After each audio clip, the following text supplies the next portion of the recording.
હવે જે આ સમયમાં સૌથી મોટો પડકાર મેદસ્વીતાનો છે. ચરબી વધી જાય છે. ચરબીને કારણે એમનો શરીરનો હાલચાલ જે ખરાબ થઈ જાય, કામ નહીં કરી શકે, ચાલી નહીં શકે, દોડી નહીં શકે, વર્કઆઉટ નહીં કરી શકે, એ મેદસ્વીતાને કારણે. પણ જો એ થોડી એક્સરસાઇઝ કરે, એ સ્ટ્રેચિંગ, બેન્ડિંગ, થોડું જોગિંગ કરે છે, થોડું રનિંગ કરશે અને અમારે અહીંયા જે એક્સરસાઇઝ આપવામાં આવે છે એ એક્સરસાઇઝ કરશે તો એમની મેદસ્વીતા કમ થશે. અને ખાનપાન પર અમે વધારે ધ્યાન આપીએ છીએ. બજારી તળેલી વસ્તુઓ ઓછી ખાય અને ફ્રૂટ્સ છે, કઠોળ છે, એ દિવસે ખાવાનું, રાતે નહીં ખાવાનું. લોકો રાતે ખાય છે, દિવસે નથી. દિવસે કઠોળ ખાવાના, ફલ ફ્રૂટ્સ ખાવાના.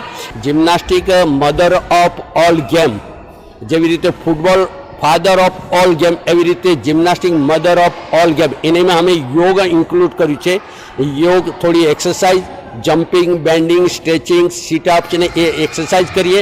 અને સાથે સાથે પ્રાણક્રિયામાં કપાલભાતિ છે, ભસ્ત્રિકા છે, એને પછી અનુલોમ વિલોમ પ્રાણાયામ છે, પછી અલગ અલગ પ્રાણાયામ, એવા 10 પ્રાણાયામ એ કરવાથી કે અંદરના બધા જ તમારા અવયવો સક્રિય થઈ જાય, મન શાંત રહે, મનમાં ઉદ્વેગ નહીં રહે, અસંતોષ નહીં રહે અને એક પ્રસન્ન ચિત્ત રહે.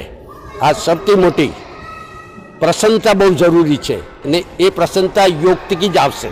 અહીંયા બાળકો કરીબ 50 બાળકો સવારે આવે છે અને સાંજે 100 થી 125 બાળકો આવે છે. અને એમને એ છોકરું કોલેજ સુધી, અમારે પહેલા ધોરણથી લગાવીને કોલેજ સુધી અમારી પાસે રહે. એટલે હર હંમેશા એક સારો નાગરિક અને એક સારો આકર્ષક વ્યક્તિત્વવાળો અમે પેદા કરી છે. અને અમારા કને જે 4-5 અમારા વોલન્ટિયર છે, અમે એમને સેવા લઈએ છીએ, એ પણ ફ્રી સેવા આપે છે અને એના કારણે જ અમને સેવા આપે છે. અને આજે અમે સારું રિઝલ્ટ આપીશું ભવિષ્યમાં.